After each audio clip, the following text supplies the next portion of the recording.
Ryan Gosling a quitté le projet en cours de route et franchement, il a bien fait. Salut à tous, c'est Evan et on se retrouve pour parler du nouveau film d'horreur à l'affiche. Ça s'appelle Wolfman. Faut qu'on sorte d'ici. Attends, non. Bouge pas. Monte par ta fenêtre, vas-y, tu vas y arriver. Ça va aller, chérie. Ça va.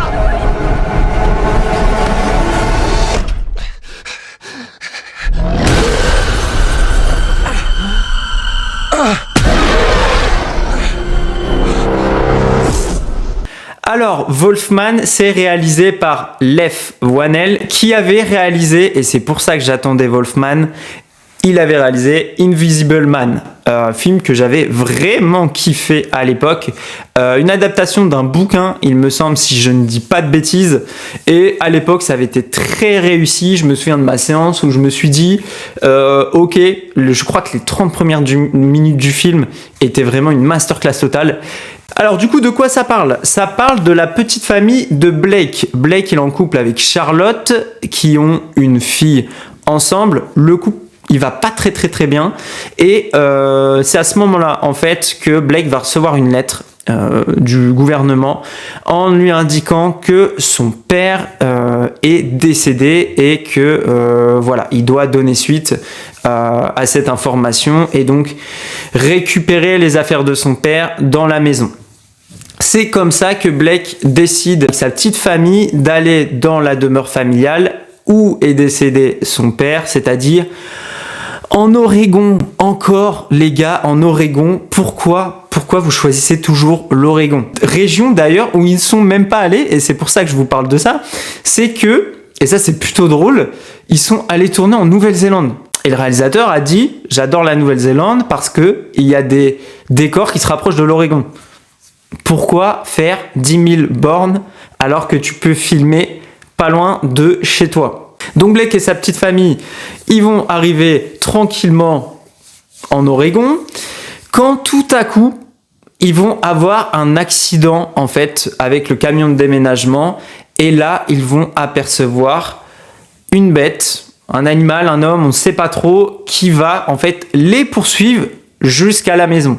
Et donc là, ils vont se retrouver en fait bloqués dans la maison familiale et on va assister un petit peu à un huis clos, film d'horreur, etc. Je vous dis, le film mélange un peu tous les genres, donc c'est un peu chelou. Je vais rentrer directement dans le vif du sujet. Les points positifs, en tout cas le point positif, parce qu'il n'y en a qu'un, honnêtement, ouais, il y en a, j'en vois pas d'autres. Le point positif, c'est le maquillage et les prothèses sur le ou sur les loups-garous. C'est hyper bien fait, c'est bien réussi, mais, et là j'attaque les points négatifs, et il y en a plein. Première chose, on voit rien. On voit rien, c'est-à-dire que c'est sombre du début à la fin du film. Et ça, c'est insupportable. Alors, je sais que c'est fait pour maquiller les petits défauts et le manque de budget, parce que ouais, le budget, il est parti, malheureusement, comme la plupart des films comme ça, dans le casting.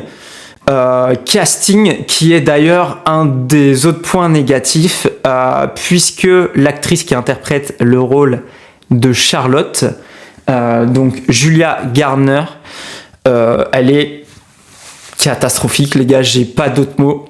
Alors je vais vous faire tout simplement une petite séquence d'acting du film, puisque elle fait ça tout au long du métrage. Voilà, alors attention.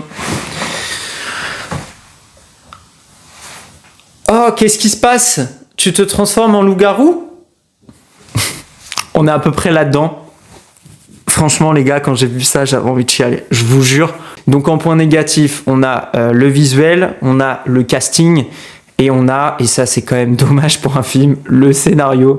Il n'y a rien qui va, en fait. C'est-à-dire que le film va installer plein de choses au début. La relation, par exemple, avec le père de Blake, qui est la trame principale du scénario, et ça en fait on n'en parle pas du tout. On en parle les 10 premières minutes du film et après aux oubliettes. Alors on ne sait pas pourquoi, sachant que le but c'est quand même de nous faire aimer, alors en tout cas soit aimer soit détester un des personnages, mais là le personnage principal de Blake, qui au final est censé devenir l'antagoniste, est même pas antagoniste dans le sens où, et là spoiler alerte, il ne va pas faire de mal à qui que ce soit à part l'autre loup-garou. Donc du coup, je ne comprends pas le contexte. Le truc en plus, moi, qui m'a saoulé, donc là, c'est aussi des spoilers, mais bon, vous avez vu le film si vous êtes ici, c'est le fait que on n'a pas de surprise sur l'identité du loup-garou qui meurt, du coup, à la fin du film. Puisque, oui, je vous le donne en mille, c'était son père, le père de Blake, qui les pourchassait. Enfin bon, donc ça, c'était pour tout ce qui est la partie scénaristique qui ne va pas du tout. Et en plus, ils se sont fait chier à construire eux-mêmes la maison que vous voyez dans le film et la grange. Donc en fait, je ne comprends pas pourquoi se donner autant de mal. Tout ça pour faire un film d'1h40 dans lequel on ne voit rien, on voit même pas tes décors. Voilà. Donc là, je vous ai cité les points positifs, donc prothèse, maquillage. Les points négatifs, je vous les ai cités aussi. Du coup, je vais pas m'attarder et puis je vais attaquer directement avec la révélation de la note. Alors, pour Wolfman de Leigh Whannell, j'ai décidé d'attribuer un 8 sur 20.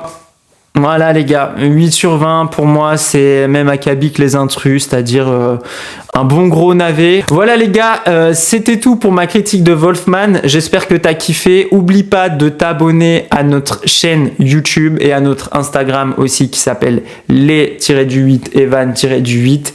Quant à moi, je te souhaite une bonne journée ou une bonne soirée si tu regardes ça plus tard. Et puis, n'hésite pas à aller au ciné, nous dire ce que t'as pensé du film. Et puis à très bientôt. Salut l'équipe.